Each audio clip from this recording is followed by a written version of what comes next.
décembre, nous sommes le 29, le tout dernier numéro de cette émission pour le compte de 2019.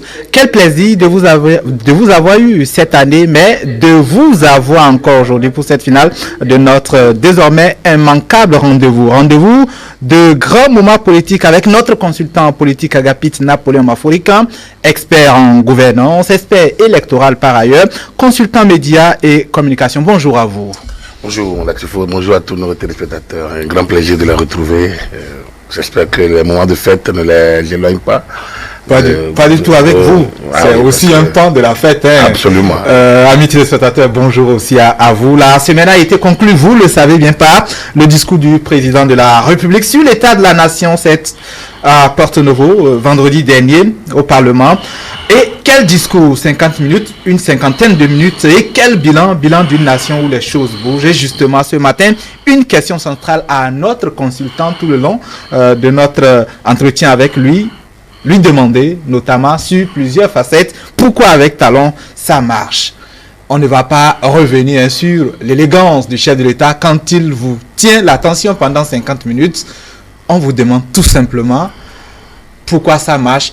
Notamment, un des indicateurs que ça marche, c'est les records révélés la dernière fois. Écoutez, c'est vrai que lorsque vous avez été absent du pays pendant longtemps et que l'on plongé dans un long sommeil ou dans une agonie suffisamment longue et que vous vous réveillez brutalement, vous pouvez vous poser des questions de savoir si on est encore au Bénin. S'il était encore le Bénin. Parce qu'au moment où ici était le Bénin, c'est le Bénin de la pagaille, c'est le Bénin de la paresse, c'est le Bénin des compromissions, c'est le Bénin de l'immobilisme, c'est le Bénin donc des négociations, des jeux de couloirs, des jeux de coulisses, le Bénin de la corruption, le Bénin de l'impunité. Voilà le Bénin qu'on a connu. Le Bénin, on gagne là où on n'a pas semé.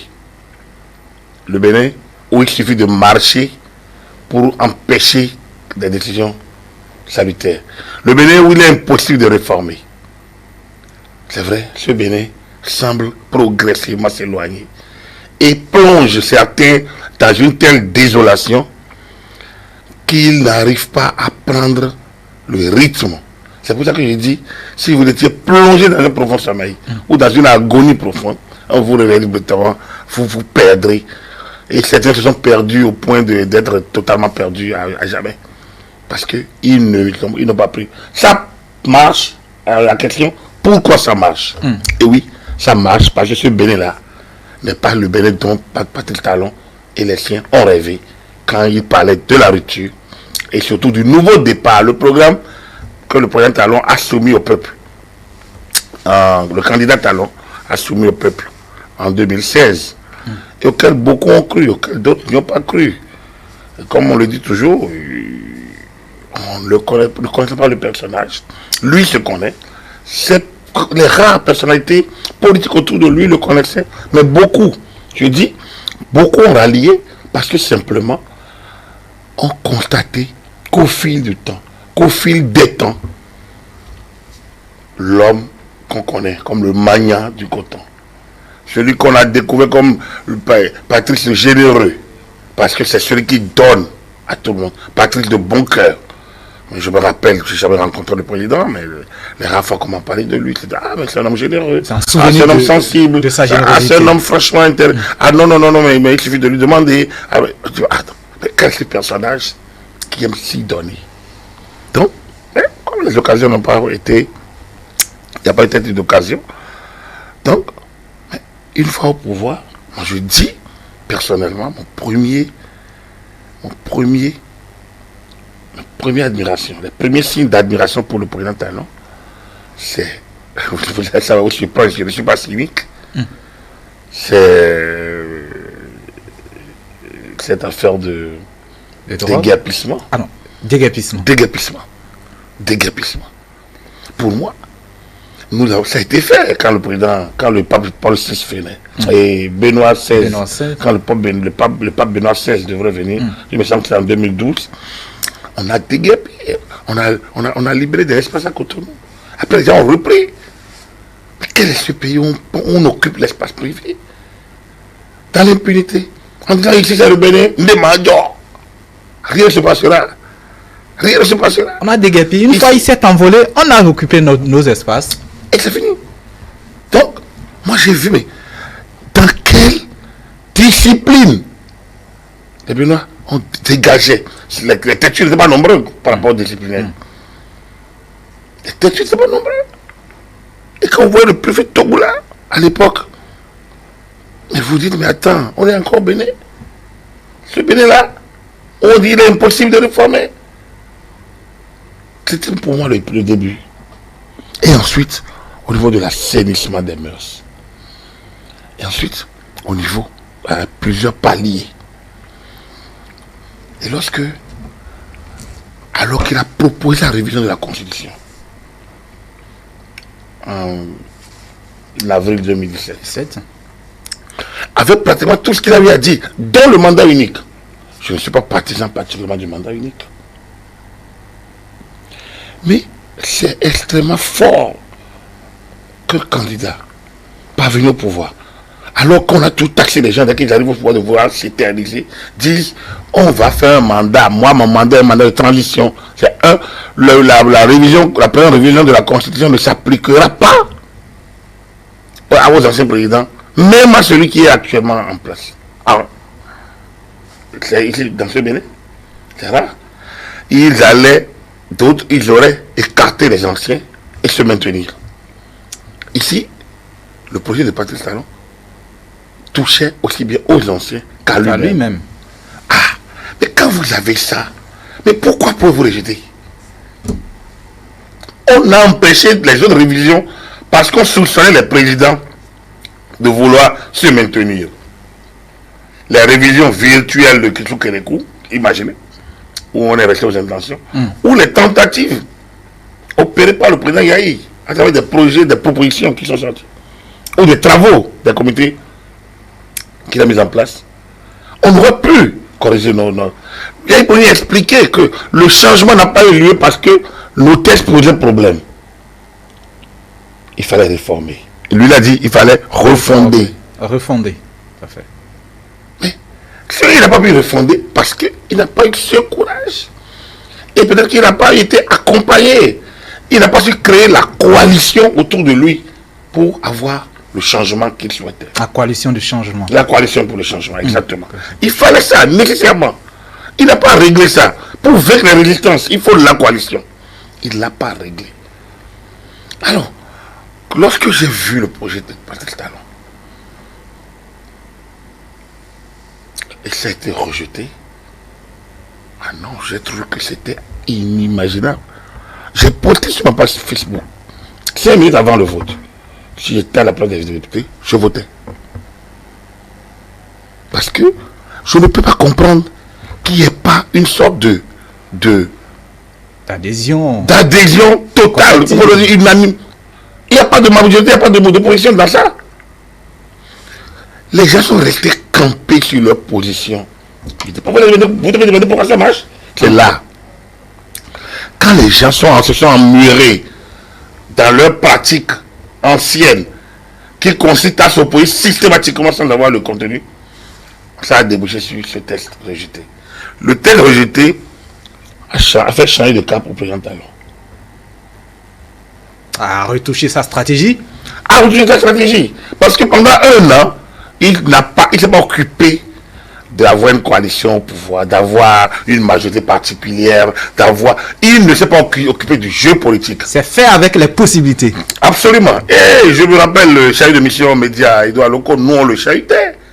Quand il a sorti son expression à l'époque, ah non, nous on est dans la normocommunication. Parce que vous ne pouvez pas être au pouvoir et parler de normocommunication. Il n'y a pas de normaux, il n'y a pas une norme, il n'y a pas de normalité en matière de com. Il y a d'opportunités. Il y a une nécessité de faire savoir ce qu'on fait. Il y a une manière de le faire savoir. Il y a une manière multiple de le faire. Il y a une diversité d'acteurs. Il y a une diversité de canaux. Il y a diversité de contenu. Donc, il n'y a pas de normaux. Mais il peut y avoir un recentrage. C'est ce qui est fait en réalité. Il y a une direction de la communication qui recentre mais qui ne régente pas. Parce que les gens font leur travail. Mais vous savez, aujourd'hui, contrairement à avant, où le langage, le message est disparu, ça vient de partout. On adule le ministre et on injure le chef. On trouve que le ministre est très bon et on trouve que le chef est cancre. Ça, c'est avant. Ici, on a recentré la communication. Donc, cette situation de 2017 a fait recentrer la communication, a fait recentrer la stratégie, et beaucoup de Béninois n'ont pas su voir venir. Quand le chef d'État a fait sa sortie, il me semble que c'était en mai 2017, ils ont gardé, comme on a l'habitude de le faire, que des phrases chocs j'aviserai. Ils n'ont gardé que j'aviserai. Mais dans ces trois lettres. Donc j'aviserai, oui. Le J apostrophe, et le EN, et le verbe. Tout à fait. C'est tout un programme. Quand vous êtes analyste et vous voyez quelqu'un qui dit après tout j'aviserai, ça veut dire je ne suis plus responsable de rien. Ne m'opposez plus mes propos passés. Je suis dans une nouvelle approche d'analyse. Je suis dans une nouvelle démarche. Je suis dans un nouveau paradigme. Je vais sortir de nouvelles stratégies. J'ai pas le temps de penser à ça d'abord. Non, j'y pense justement. Si, j'ai le temps. C'est-à-dire que, déjà, c'est exactement le contraire. C'est tout le contraire. Oui, c'est-à-dire que je ne suis plus dans votre affaire là, vous. Je suis dans une nouvelle approche. Je verrai bien. Je verrai bien. Je n'ai pas dit que ce que j'ai dit là était faux. Je n'ai pas dit que c'est vrai. Je verrai bien. Non, donc, c'est pas que je n'ai pas le temps. J'y penserai. Et je reviendrai encore là-dessus. Vous verrez bien ma nouvelle approche. Mais, les gens n'ont pas dit, oh, il veut le second mandat. Mais le président Talon, et c'est ça que le Bénin aurait dû travailler. Le président Talon, c'est un nouveau type de chef d'État qu'on a eu.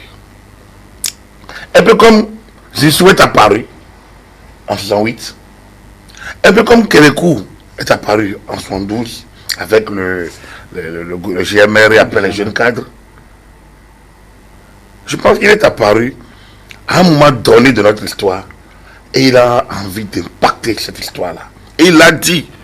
Ouais, quand j'ai lu son interview dans Le Monde en début de mandat, j'ai dit, il un homme de caractère. Ça, comme je vous dis, je ne connaissais pas le président Talon, donc, ça fallait un homme de caractère. Ça, parce que quand vous analysez la gouvernance dans le pays, vous voyez le laxisme, le désordre, la pagaille dans laquelle nous versons, et vous voyez quelqu'un qui fixe le cap en parlant de lui et de ce qu'il doit faire pour impacter. Ce qu'ils ont surnommé Agbono n'était pas, je pense que le mot y était. Mais il fallait attendre. Et le gars même dit, attendez, moi je ne veux pas encore que me donne ça. Je veux à la fin. Oui, il en rajoute encore à l'effet. Ce n'est pas de la sidération, c'est de l'analyse de circonstances. C'est-à-dire que c'est de l'analyse palpable. C'est une situation vécue qui vous plonge dans une réalité rêvée et dont vous touchez des effets concrets. La réalité rêvée, c'est que ce pays a un chef en fait qui gouverne et qui n'a pas eu réellement. Il y a des personnalités remarquables, des gens bien qui ont gouverné, mais ils ont manqué de ça, de cette volonté, de cette ambition. Cette détermination. Cette détermination. Le second voulait faire du Bénin une petite Côte d'Ivoire. C'était pas peu rêvé. Les gens l'ont juré, on ne va pas manger les bétons, on ne va pas manger les pavés, d'accord. Mais il ne s'est pas donné les moyens de la politique. Il se donne les moyens de la politique. C'était de travailler à voir sa coalition pour se maintenir. Au moins 2 ans, le mandat. Il a fait un mandat. C'était le mandat de mise en route. Et puis il a été balayé. Parce que la gouvernance était catastrophique, calamiteuse. On pourrait le lui excuser.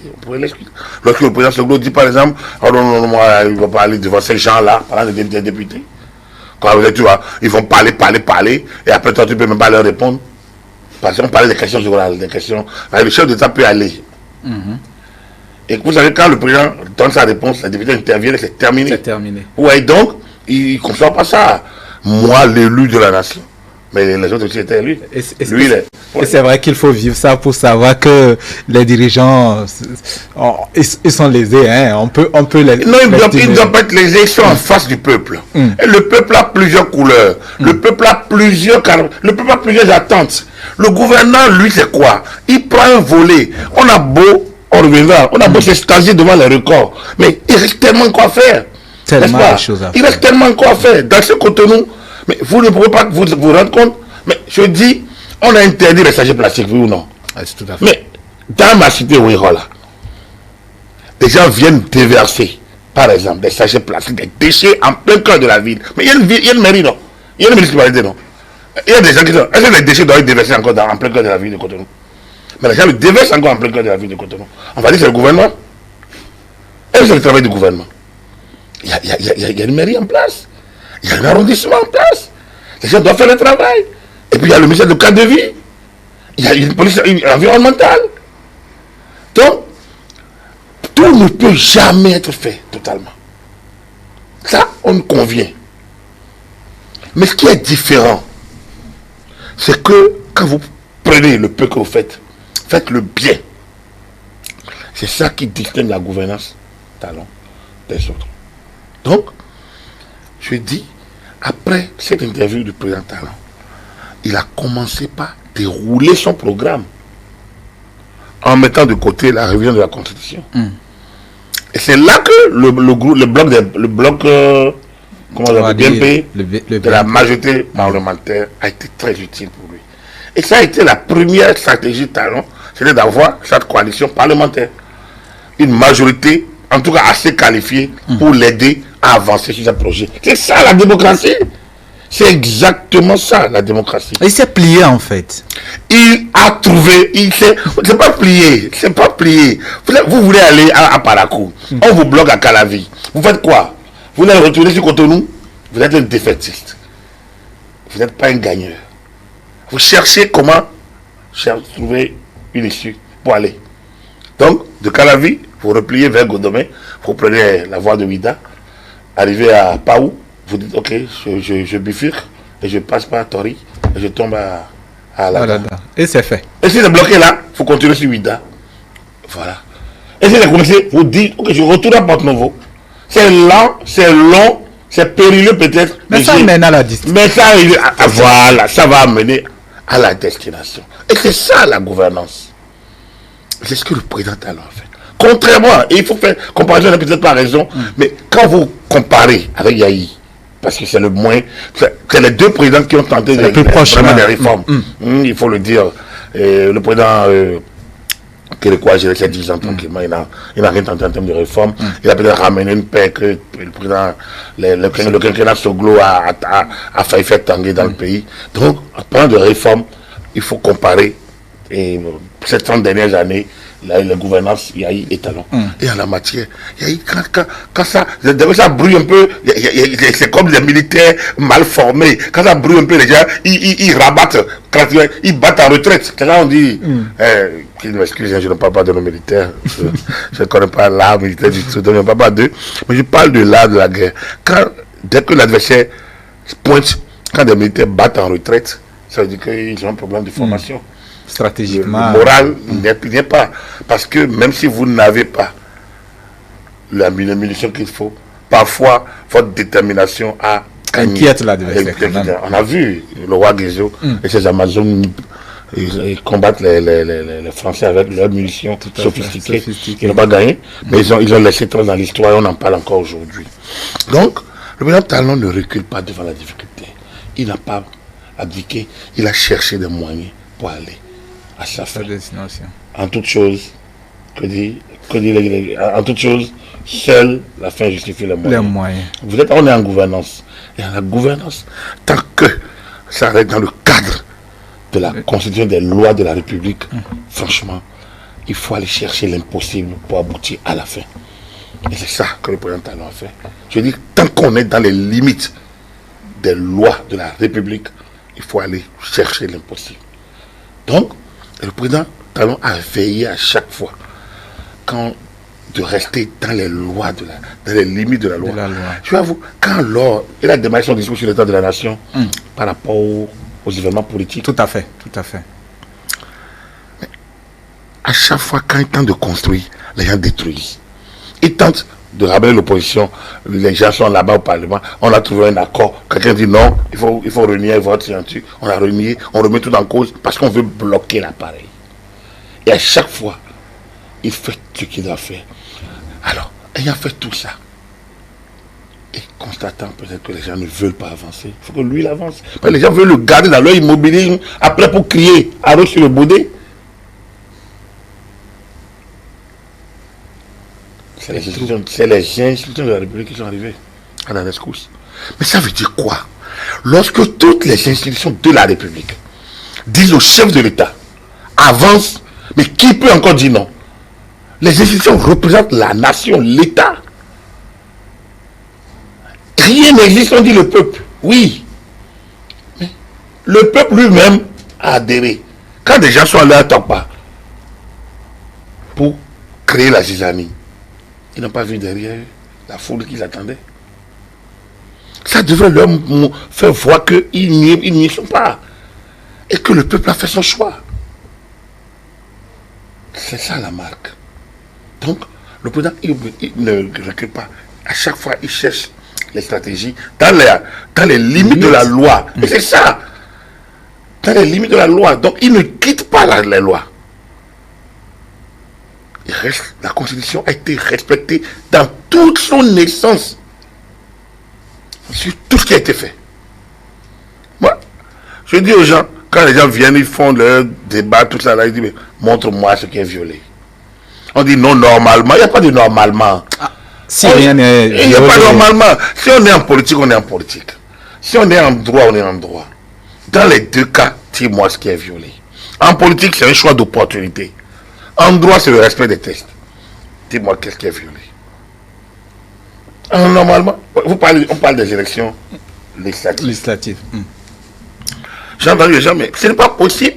On peut parler, Dieu ne peut pas aller aux élections, ce n'est pas possible. Mais pourquoi c'est partisan? Mais c'est qui partisan? C'est parce que les gens disent on est partisan. On peut être partisan aujourd'hui, ne pas l'être demain. Donc, on a parlé de partis politiques. C'est pas figé, c'est dynamique.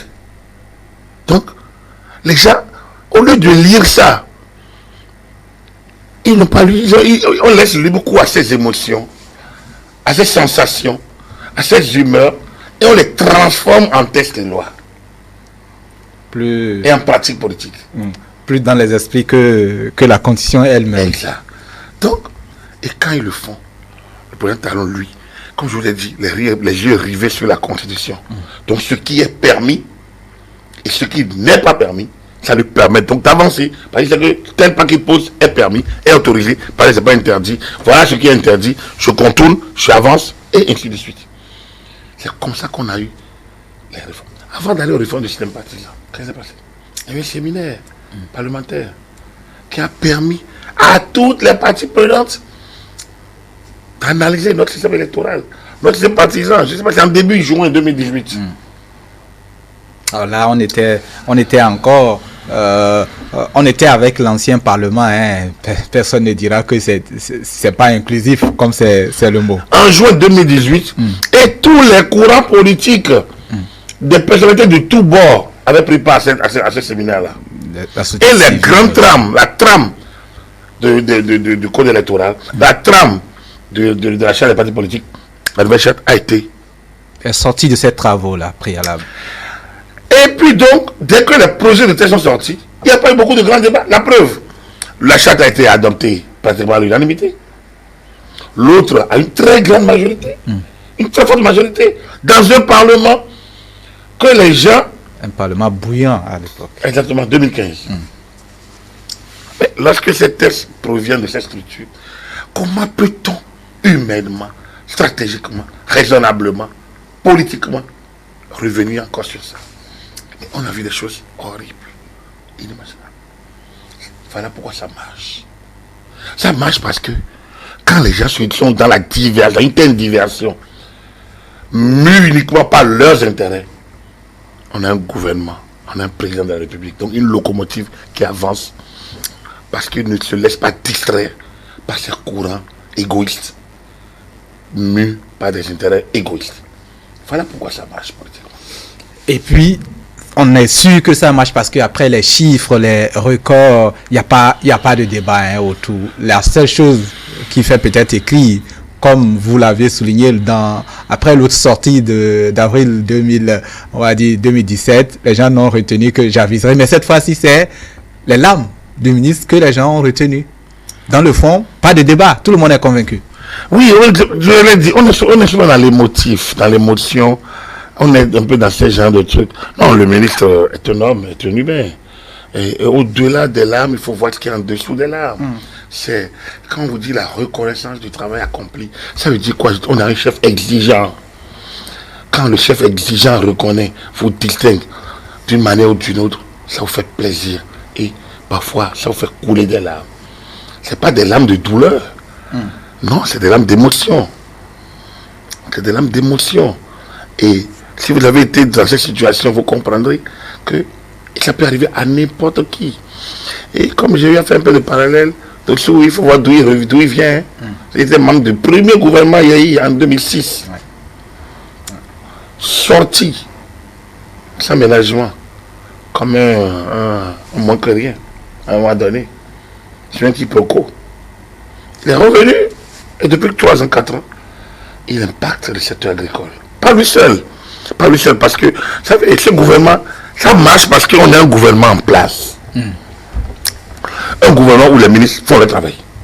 Le chef d'État a fait en sorte que, et c'est franchement à son actif, et c'est aussi une marque pour sa gouvernance, les ministres se mêlent très peu de la politique. Il y en a 2 ou 3, peut-être, mais ils se mêlent très peu. Même Biotane, on le voit très peu sur le terrain politique. Alors qu'il est tête de pont. En tout cas, l'un des barons, comme on le dit en griffe, l'une des têtes pensantes du BR, l'un des leaders, l'un des responsables. Ils sont nombreux, ils sont un certain nombre, mais il en est un. Il est le ministre d'État. Il s'occupe plus. En tout cas, le temps de l'État lui a pris de temps, l'État lui prend suffisamment de temps que l'activité politique. On le voit très peu dans l'action politique. Contrairement aux autres qu'on a eu. Vous regardez Pascal Koupaki, il est membre fondateur de l'UP. Vous l'avez déjà vu encore à combien de meetings? Il n'en aura pas suffisamment. Et la ministre du micro de numérique, vous l'avez vu combien de fois sur une activité? Vous l'avez regardé un à un. Le ministre Agbenossi, on l'a vu où déjà? Il est entretenu l'avion pour gérer les affaires et pour gérer les dossiers internationaux du Bénin. Et il travaille. Regardez. Moi je dis, mais nous parlons très peu de placement du Bénin, de placement du Bénin à l'extérieur. Mais c'est une marque aujourd'hui. C'est extraordinaire. Le Bénin est mieux. Aujourd'hui, vous devez être fier de dire que je suis béninois, qu'on soit au Nigeria, qu'on soit dans l'espace de l'Union européenne, qu'on soit n'importe où. Vous dites, oui, moi je suis béninois. J'ai un gouvernement qui travaille, qui a une vision de ce que nous faisons. Après, on peut être d'accord, pas d'accord. Le Bénin se fait respecter. Et moi, je garde tout. Sur notre diplomatie, je garde simplement les propos de madame l'ambassadrice du Canada quand elle a remis sa lettre de créance. Rien que ça. Rien que ça. Elle a priorisé les femmes. Mais c'est déjà un acte de courage du chef de l'État. Que, au moment où certains déblatèrent sur notre politique extérieure, qu'un ambassadeur d'un pays aussi respecté comme le Canada en matière démocratique puisse féliciter notre gouvernement. Et ça a foulé la CEDEAO, la deuxième fois. Quand il y a eu la descente de la CEDEAO avec Boningaï ici, et ça n'a pas, avec Boningaï ici, qui devait aller rencontrer, on dit oui, bon voilà, la CEDEAO attend que fin décembre, la CEDEAO va se statuer sur le cas de Bénin. Lors des élections, on dit ah oui, on attend la CEDEAO, même le président a aussi écrit à la CEDEAO, le président Soglo a fait le tour de la sous-région. Mais il suffisait qu'il lise les accords, les protocoles additionnels sur la gouvernance.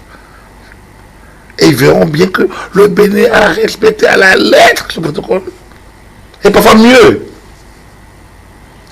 Et lorsque les autres ne veulent pas respecter les textes, ils disent moi je respecte mes textes. On dit non, pourquoi vous dites que vous avez respecté les textes? Il y a un problème. Donc, au niveau international, on place le Bénin. Vous ne voulez pas le ministre des Finances et de l'Économie. Vous le voyez sur quel terrain politique. Tous les ministres de l'enseignement, les ministres des 3 ministres, le chef d'État a salué les réformes. Et tout à l'heure, on en a un peu parlé, les régies. Tout à fait, les régies. Il a fait les régies. Les acteurs de ces régies. Il a fait les efforts. Parce que justement, si on ne fait pas de la mobilisation des ressources, on ne peut pas les dépenser. Tout le monde sait que l'imposition au Bénin, c'est quelque chose de délicat, oui. Donc, mérite et la digitalisation de beaucoup de pratiques, la dématérialisation de certaines... Aujourd'hui, mais nous fait gagner beaucoup d'argent. Donc, oui, c'est ça, c'est une marque. Il ne faut pas d'être motif. Non, il ne faut pas de laisser libre quoi ses humeurs. Il s'agit d'analyser les résultats, de prendre la distance et de s'assurer que Patrick Talon fait mieux que tous ceux qui l'ont précédé. C'est normal en principe. Mais il se fait que ceux qui précédaient ne faisaient pas autant mieux que ceux qui... Donc, l'élève doit tuer le maître, vous exactement. avez l'habitude de dire. Il le fait d'autant qu'il a capitalisé tout ce qui a été l'objet des échecs successifs. Et notamment de son prédécesseur. Comme je le dis toujours, moi je fais de la comparaison. Parce que j'ai été d'une manière ou d'une autre impliqué dans ce processus de 2006-2016. On a cru qu'on avait trouvé l'oiseau rare qui allait nous conduire vers le développement. Parce que le diagnostic était tellement bien fait. Après, à la mise en œuvre, on a commencé par douter. Parce que à chaque difficulté, on battait en retraite.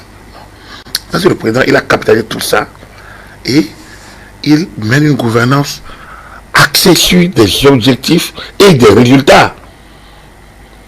Il s'est donné lui-même des objectifs et des résultats. C'est ça le programme d'action du gouvernement. Et le PHC est un instrument terrible, efficace aujourd'hui. Donc, c'est pour ça que ça marche. L'un des éléments qui montre effectivement que ça marche, c'est quand le Nigeria, il a souligné comme, on va dire, une des difficultés. Mais quand le Nigeria a fermé les frontières, beaucoup, peut-être nous aussi, on était loin de penser que le Bénin pouvait tenir, on va dire. Vous savez bien que moi, non. Oui, vous, non. Moi, non. On vous a entendu ici. J'ai dit plusieurs fois, nous pouvons vivre sans le Nigeria. Ça, c'est l'analyse. Mais sans les efforts structurels engagés, si ça nous arrivait, c'était pas évident. Oui, mais justement, mais c'est parce qu'on ne peut rien avoir sans effort. On ne peut rien avoir sans sacrifice. Alors il faut qu'on accepte de cesser de vivre comme des enfants gâtés. On ne produit pas suffisamment. C'est là que vous pouvez comprendre l'émotion de Choui. On ne produit pas suffisamment, mais on a envie de vivre au-dessus. On a envie de vivre une certaine vie d'opulence. Il faut produire, il faut travailler.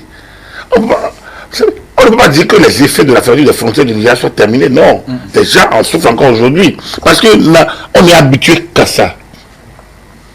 Mais quand vous voyez le carburant aujourd'hui à 550 francs sur le marché noir, vous ne voyez pas des rangs dans les stations-service. Vous ne voyez pas des rangs. Non. Quand on va passer à 700 francs, vous allez voir des rangs. Et on va dire, ah, mais comment les stations ne vont pas prendre des dispositions. Mais elles vont prendre quelle disposition? Parce que le marché doit être intégré.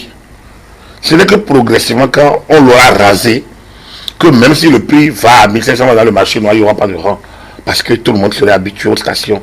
Quand ils vont ravitailler, ils seront sûrs qu'ils allaient couler le produit. Mais si ils ravitaillent, ils ne coulent pas le produit parce que le prix est à 500 francs. À 450 francs sur le marché noir, ils en préfèrent aller. Comment vous voulez? Donc, c'est pas une affaire de discipline. On peut dire qu'on peut vivre ça le Nigeria, mais à des conditions justement, de discipline, de rigueur, de sacrifice. De dire oui, ces voisins ont fermé ces frontières, mais nous allons vivre.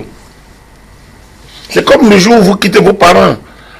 Terminez la maison gratuite, terminez le manger gratuit, terminez si, je me prends en charge.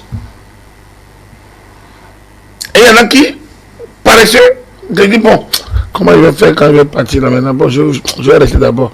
Il reste en location dans 2 pièces avec leur fiancé, copine, ma femme. Après, les autres enfants, ils restent toujours dans 2 pièces parce qu'ils ne veulent pas prendre de risque. De combien on gagne? Mais il y a des gens qui gagnent moins, qui ont une famille et qui ont quitté. C'est ça les deux faces de la chose.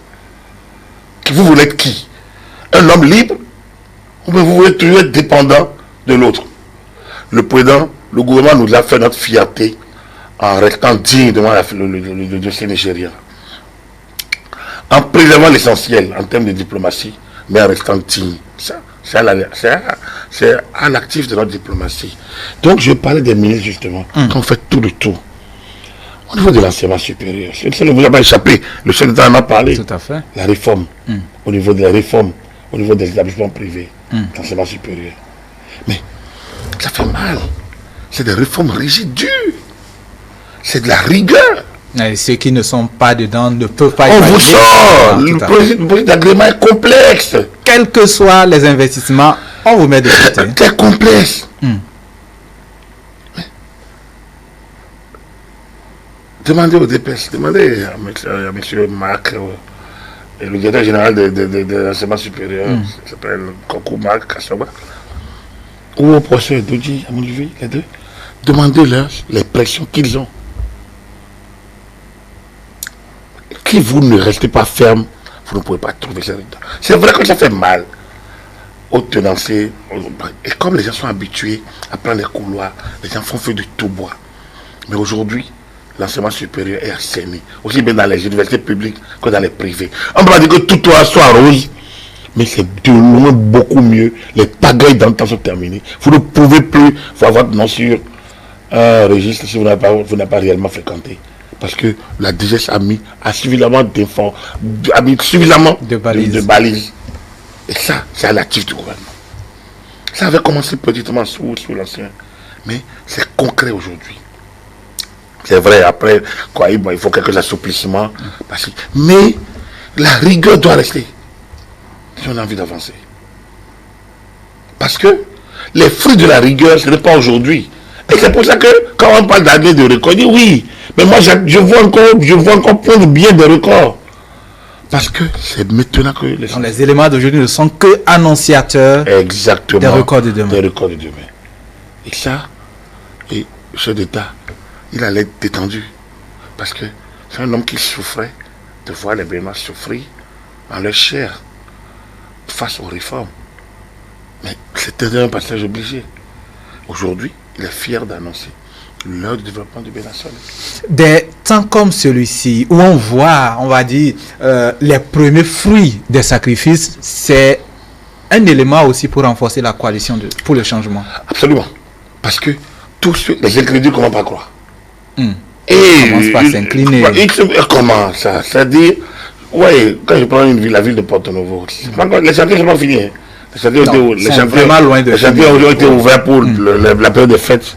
Mais quand vous voyez, façon que, pour parler terre à terre comme façon que les populations ont pris d'assaut les voies, vous voyez un peuple heureux. Et comme un locataire de la ville, quelqu'un qui circule dans la ville, je sais de quoi je parle. comprendre ça. Je sais de quoi je parle. Et c'est ça l'asphaltage. L'asphaltage. Juste la phase 1. Et regardez à Cotonou, ce que Cotonou sera dans 6 mois, il faut l'asphaltage. Parakou, Porto-Novo et les autres. Donc, quand vous avez ça, les incrédules ne peuvent que faire. Et l'un des résultats de tout ça, c'est l'FCBE. C'est l'FCBE. Ils sont pétanqués. Ceux qui ont envie de foutre le bordel sont totalement... Ils sont noyés. Il n'y a plus d'éléments pour... Ceux qui ont envie de foutre le bordel sont totalement à la corde. Ils sont à la corde. Et ils sont dénoncés par les leurs. J'ai écouté le ministre Yaoudi, parce que Djenoté n'a pas son récépissé. Il pense qu'on ne peut pas aller continuer. Mais ça veut dire quoi? Et les gens se pensent comme le Seigneur. Et que sans eux, ça ne peut pas marcher. Et ils bloquent les autres. Il empêche les autres. Au moment où il dénonce une gouvernance. Mais est-ce que ce n'est pas la propre gouvernance qu'ils doivent dénoncer? Donc, les FCBE sont la caractéristique de ce changement qui épate et qui éloigne les autres, les acteurs de l'immobilisme, loin de la réalité, qui les éloigne totalement de la scène. Ceux qui y croient, comme M. Yarou, qui dit, nous avons envie d'exister, d'aller aux élections. On ne peut le faire qu'en nous conformant aux règles du jeu. Mais c'est tellement simple. Qu'ils soient d'accord ou pas d'accord, Ils sont obligés de se conformer. Ils se sont conformés. Mais qu'est-ce qui peut empêcher un parti qui a envie d'aller en compétition de dire je ne veux pas me conformer s'il n'y a pas de vision anarchiste? C'est ça. Donc, pour moi, il est évident que ça marche. Tout simplement parce que on a cessé de s'amuser. Le temps de la récréation est terminé. Tout ça tient quand même, on va dire, aux orientations, réformes et à la ténacité du chef. Mais le Béninois d'en bas, le Béninois de moi qui suis devant vous, est-ce que ce changement a commencé par nous transformer individuellement? Parce que c'est ça aussi le est-ce que le Béninois d'en bas, le Béninois comme toi et moi, est-ce qu'il est fier maintenant d'envoyer son enfant à l'école publique? C'est oui. Parce qu'il ne craint plus la grève. L'école publique, mais c'est l'école, c'est la meilleure école. Moi, j'ai fait l'école publique. Celle que vous avez. Moi, je dis toujours, je revendique. J'ai fait l'école publique, je revendique. J'ai mes enfants, tous les enfants dans le privé. D'accord? Parce que... Malgré vous. Parce que nous avons grandi dans la pagaille des grèves. Dans le désert des années non terminées. Dans l'indiscipline des revendications. Dans la dictature des grèves. On ne peut pas fonctionner comme ça. Et l'État laisse faire. Il faut faire acquérir aux enfants des notions. La connaissance. Donc, les enfants au privé, c'est stable. Mais aujourd'hui, si c'est un repas, moi je mets les enfants au public. Pas pour tuer le privé. Le public, ça ne va pas tout consommer. D'accord. Mais ça pour dire que le public aujourd'hui reprend sa lettre de noblesse. Parce que les anciens du public, c'est les meilleurs. Je le dis toujours. Les privés sont obligés d'aller picoter, d'aller chercher ceux qui sont à la réserve. Au départ, c'était d'abord dans le public. Et ensuite, les centres de santé. Donc, la réforme au niveau de l'enseignement, voilà, je veux parler. Et les cantines scolaires, accompagnant ceux qui vivent dans les endroits, dans les localités plus lointaines, viennent régler la question. C'est vrai que le ministre Salman a donné des éléments en termes de nombre impactés. Le président aussi l'a rappelé. Le président l'a rappelé. Et nous montre la progression. Quand on vient dans le secteur de la santé, comment ne pas sentir l'impact lorsque désormais vous allez dans les hôpitaux, les médecins sont là. Ils vous attendent. Joyeux comme jamais. Non seulement la grève ne fait plus... Je dis qu'ils vous attendent. Disponibles. Si vous avez envie d'aller au privé, ils sont là également. Là encore, on a détaché... Mais chacun est dans son office. Chacun est permanent là où il a choisi. Absolument. Absolument. C'est vrai que nous qui sommes déjà de certaines habitudes, on a toujours envie d'avoir le médecin traitant ici, comme là. Je ne vais pas mentir. Parfois, c'est eux-mêmes qui nous rappellent. Non, mais vous l'avez oublié. Ah, mais c'est ma faute, pourtant vous l'avez dit. Non, mais vous-même, vous l'avez dit ça. Je me rappelle, 1 ou 2 mots dit ça. Ça m'a fait rire. Parce qu'effectivement, on a envie de les avoir. Ah, docteur, je passe à la maison quand? Ah, mais c'est pas vrai, vous l'avez oublié. C'est vous-même qui avez, c'est vous-même qui soutenez. Ah, non, mais c'est. Excusez-moi. Les avantages des individus. On est déjà habitué un peu à ça. Non, aujourd'hui, ils sont là. C'est vrai qu'il y a des aménagements à apporter. Parce que le temps de l'État, moi j'ai vu ailleurs, notamment en France, où vous pouvez travailler pour l'État et pour votre compte, mais en restant au même endroit. Vous pouvez travailler pour l'État et pour votre compte en restant au même endroit. C'est-à-dire, vous avez des compétences, vous avez du temps. Il y a un temps de travail qui est autorisé, qui est officiel. Ensuite, vous dites, ok, moi je veux continuer à prendre des patients. Après 8 heures de travail, ou je ne sais pas. Après 8 heures, exactement. Ou bien le week-end, j'ai envie de travailler. Oui, par exemple. Vous retournez à l'hôpital. Les heures supplémentaires. C'est pas de. En fait, c'est des heures aménagées. Ça a un nom, c'est pas l'État qui paye. C'est que il y a un prix lié à ça là. Moi, j'ai envie de rencontrer Dr Latifou. Clair et net. Enfin. Oui, bon. Mais j'ai envie de rencontrer Dr Latifou. Dr Latifou consulte seulement les mardis et les jeudis. Mais moi, j'ai envie de le rencontrer. Il dit, ok, Dr Latifou, moi, je reçois tous les jours de 17h à 19h toujours à l'hôpital. Mais à tel prix, cette fois-ci. Voilà. Et dans ce prix, on ménage donc l'État gagne, le patient que je suis gagne, vous, il faut une organisation. Il faut une organisation. Donc je pense que, naturellement, l'ordre des médecins, c'est de quoi je parle, et sans doute travailler pour ça. Je pense que ça permet à tout le monde d'être quitte. Ça permet à vous tous, à nous tous, quidam de tout bord, d'aller à l'hôpital à telle heure, de retrouver notre médecin. En tout cas, d'avoir un médecin qui nous traite. Ça permet à ceux qui ont envie d'être suivis par un médecin particulier, de l'avoir, mais qui ne vide pas les lieux, qui est toujours au même lieu, et qui consulte à des heures particulières, à des prix particuliers. Je pense que c'est des aménagements possibles. Voilà. Donc, au niveau de la santé, c'est ce que je peux dire. Au niveau des microcrédits, on a parlé de la digitalisation. C'est un pas. Avec aussi la hausse, on va dire, des mises voilà. à ce niveau donné. Et la promesse aussi d'une très belle amélioration annoncée. Au niveau énergétique. Alors là, on a parlé de l'agriculture. Je pense que les deux domaines où on a flambé. Vraiment, on a... C'est l'énergie et l'agriculture. L'agriculture, parce que le coton, on est premier, mais au niveau des produits vivriers, on est céréalier, on est deuxième de l'UEMOA. C'est pas rien. C'est beaucoup, oui. C'est beaucoup. C'est beaucoup. Quand on parlait encore il y a 20, 25 ans de couplage, je rappelle les ministres Sakakina, Personnam, Sakasalé, Personnam, dont les deux premiers ministres d'agriculture de Kérékou faisaient la promotion de ce qu'on appelait à l'époque le couplage. Couplons le coton avec des produits vivriers. Parce que les gens, tout le monde allait vers le coton. Vers le coton. Aujourd'hui, on est heureux de constater que les efforts, et ça vous pouvez comprendre les larmes de Soumi à travers ces choses-là. C'est vrai que quand on voit quand même la superficie du Bénin, ça indique quand même qu'on ne peut pas emblaser plus que certains qui ont plus d'espace de toutes les façons. Voilà. Il y a les indicateurs. Donc voilà un peu. Donc donnez-moi n'importe quel secteur. On vous montrera les effets de l'impact. Donc, quand vous avez ça, vous ne pourrez que tomber d'admiration. Donc je pense que ça marche. Parce qu'il y a toutes les rigueurs là. Parce que les ministres s'occupent de leur dossier. Parce que le Parlement s'occupe de son travail. Parce que les médecins sont à leur place.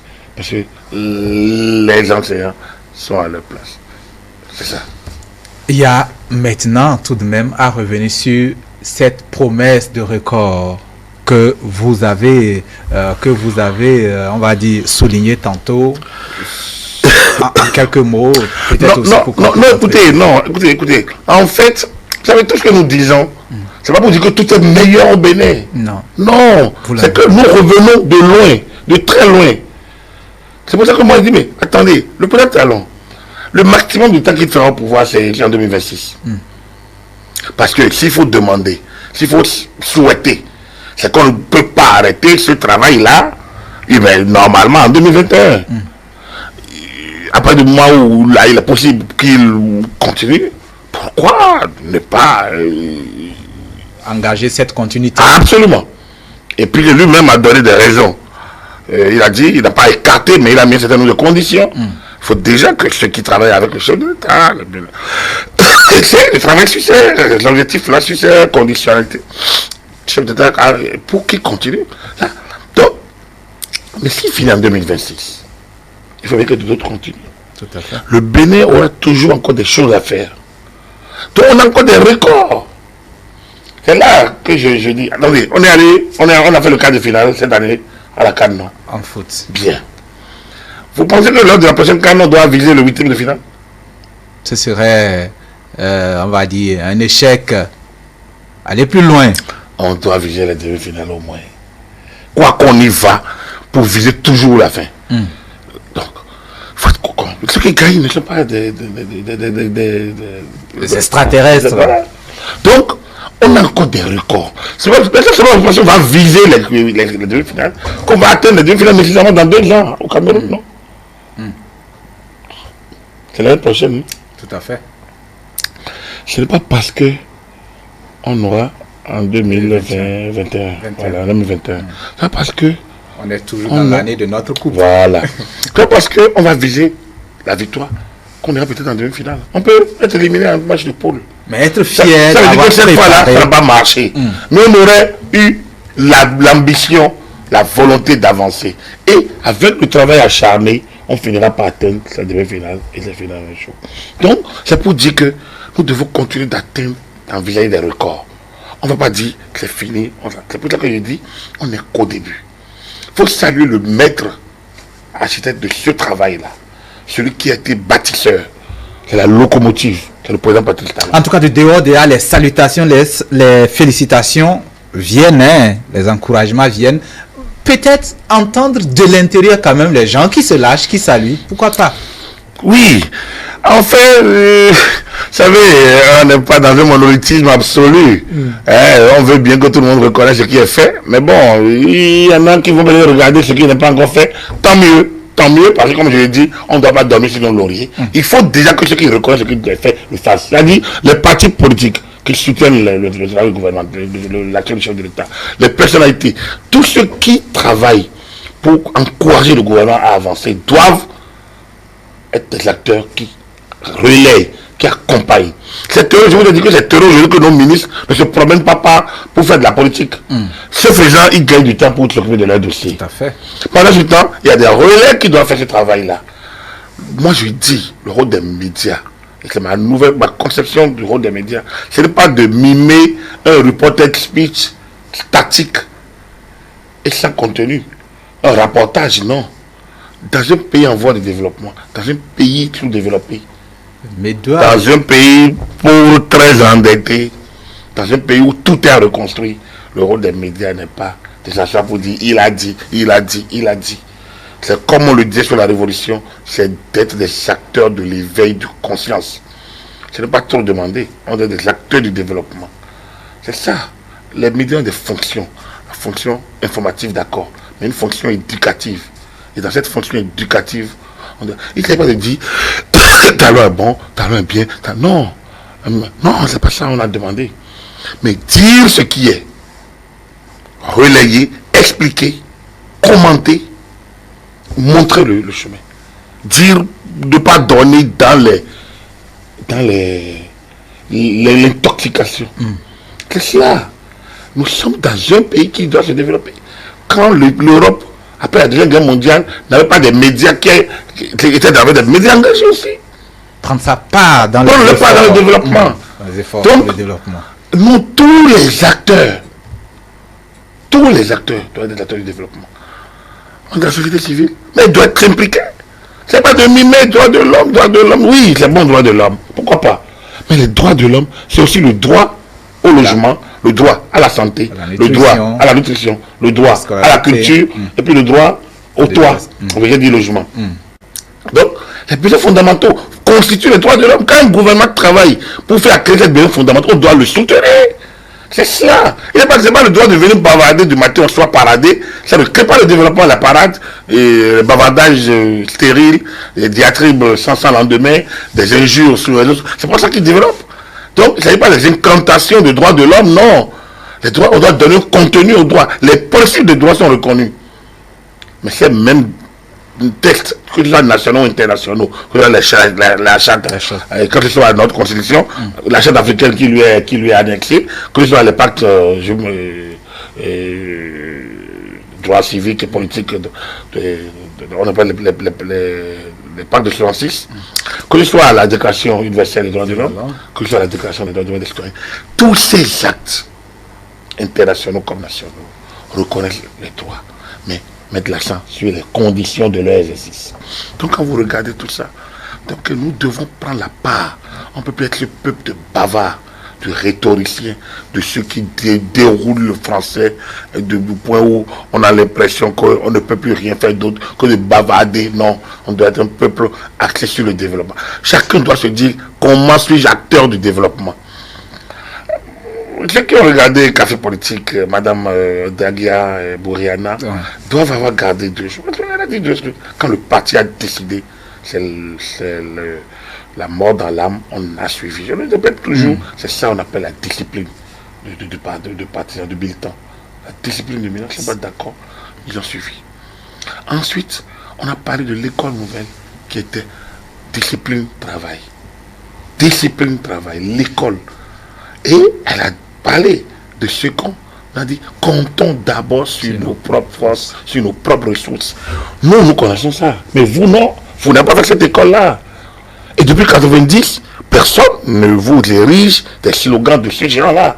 Parce que justement, on est tous dans la négation de la normalité. C'est l'argent pour qui doit tout régler. On est revenu s'acrier avec Patrice Talon à ces fondamentaux. Et c'est heureux que sans crier révolution, on fasse une révolution qui marche peut-être beaucoup mieux parce qu'elle est une révolution de notre temps. Elle est différente de celle de 72-90, mais elle impacte encore mieux. Et quand vous avez été quelqu'un moulé dans le 72-90 et vous revoyez ce qui se passe aujourd'hui, on a l'impression de vivre une histoire qui a fini par reprendre son cours après 30 années de suspension.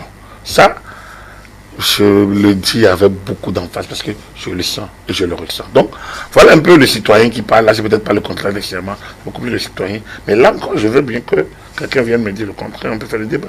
Ça sera difficile parce que là, on a suivi il y a quelques instants un historien qui n'était pas bien technique peut-être, mais n'était pas loin de cette position. La conclusion. Conclusion, écoutez, voilà ce discours. Regardez le discours sur l'état de la nation qui fait, qui rend fier un peu plus. Ça veut dire quoi? Que la nation se porte bien. Contrairement à ce que les gens peuvent dire. La nation se porte bien. Reconnaissons ça. Et saluons le maître de ce travail-là. Celui qui est le bâtisseur de ce.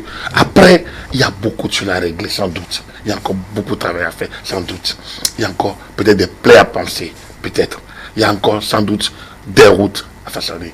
Il y a encore des joies à amener dans d'autres cœurs. Il y a encore des réconciliations à assumer. Il y a encore sans doute beaucoup. Mais ce pas qui est fait, un grand pas, il faut le saluer et dire bien, 2020 s'annonce une très belle 2020, comme je le dis toujours, c'est une chance, hein, parce que comme j'adore travailler avec les chiffres parfois, je ne suis pas mathématicien, bon, on a parlé de la guerre 14-18, après 19-19, 20-20, et on voit 20-20 loin. Aujourd'hui, on est aussi, on va commencer, nous, vous et moi, nous vivrons 20-20. Amoud Saremi, qui est un de nos consultants ici en numérologie, a commencé par me fasciner, par me contaminer, et je commence par aller un peu dans sa direction. Et donc, avec lui, on va parler un peu de ces chiffres, de ces. C'est vrai que ça fait harmonie. De ces lettres. Non, ça fait non seulement harmonie, mais ça nous donne un nombre qui est 4, qui est le 4, qui est un nombre carré. Et alors, il nous dira ce que c'est que le nombre carré. Et alors, quand vous allez vers, avant le carré, il y a le 3, et après le carré, il y a le 5. Vous allez voir avec Amoussa, nous allons peut-être voir ensemble. C'est important. C'est d'autant plus important parce que on ne va pas rentrer dans l'ésotérisme des trucs. Mais Amoussa, il nous emballe dans un monde que je vous dis, quand vous avez envie de vous détacher tout petit peu, on a fait la géométrie. En fait, on a tous fait la géométrie, mais tous ne lisent pas la géométrie de la même manière. Et lorsque Aboussé Rémi s'y met bien d'autres, Théodule est là, notre ami Moussa, il sait concilier le réel et l'irréel. Il vient d'animer son émission, il sait concilier le réel et l'irréel. Donc, peut-être à Moussa, Théodule, on peut s'amuser un peu à cela. Je pense que le président Talon est en place et avec des étoiles qui lui sont suffisamment favorables. Et il y a l'adage, il y a la maxime, il n'y a pas de vent favorable à celui qui ne sait où il va. Nous avons la chance d'avoir que les vents sont rendus favorables parce que celui qui est là sait où il va. Il maîtrise là, oui. Et c'est là qu'on conclut. On a la chance. Ce n'est pas les vents favorables qui ont facilité la direction, mais c'est l'ambition de celui qui est là, qui sait où il va, qui ont rendu les vents favorables. Je pense que quand les vents favorables faut s'ajouter à la détermination de celui qui est là, je pense qu'on est parti pour avoir des records et des records. Et c'est ce que tout le mal que je nous souhaite en cette fin de 2019, en ce début annoncé de 2020. C'est la dernière émission. Merci Latifou, mais merci à Gilles Christ qui a pris une partie de l'émission avec moi. Merci à Moui qui aussi, également a pris, je pense que vous êtes trois au moins, à me permettre donc d'essayer donc d'asseoir un certain nombre de pensées, un certain nombre de pensées et de partager un certain nombre de convictions. Nous avons passé des moments suffisamment difficiles, durs pendant les élections. On va revenir là-dessus dimanche prochain sans doute. On fera le bilan. Mais je voudrais déjà saluer ses amis, ses confrères qui ont pu faire le travail avec vous, avec moi et tous les gens de l'ombre, la réalisation, City et Nestor, la diffusion Hugues et Yannick, les leçons sont nombreux, Jean-Marie est là, que nomme, avant lui, le chef lui-même Sylvain Biao. Et voilà, je ne vais pas oublier, parce que quand on va citer la Rebecca et son équipe, Esther de cadrage et tout ce qui l'entoure, et les gens du son, les amis donc du montage, Djibril, Hollande et Cléivé, qui est à la fois à l'infographie et au montage, voilà, et l'équipe des rédacteurs autour du secrétaire de rédaction, Marouf, Biola, Boussali. Donc bref, c'est toute une équipe qui travaille et quand on décrypte l'actualité, on voit celui qui décrypte, on ne voit pas toute l'équipe derrière. Que mon ami Distel Amoussou aime, quand on fait café politique, aime toujours qu'on cite. Et l'équipe de l'ombre, c'est vrai, c'est des gens qui abattent un gros travail. Il faut les saluer et dire merci à tout le monde. Voilà, bonne année à tous. Rentrons dans 2020 avec beaucoup de santé, avec beaucoup de joie et surtout avec beaucoup d'espoir que le meilleur reste à venir. Les gens ont été cités, j'espère qu'on n'aura pas du dessous, hein, parce que ça ne vient pas non plus tous les jours, pas ici. Merci à vous, notre consultant politique aussi, ça se révèle, stagiaire en numérologie. Oui, évidemment, mon maître Aboussa Raïvi, voilà, donc, et le sous-maître Moussa qui est juste là. Merci à vous, merci à vous, chers téléspectateurs. Ne manquez pas dimanche prochain cette émission bilan là qui va nous permettre, on va dire, de faire un point de ce que nous avons, vous et nous, vécu ensemble cette année sur ce plateau pour cette émission. À dimanche prochain.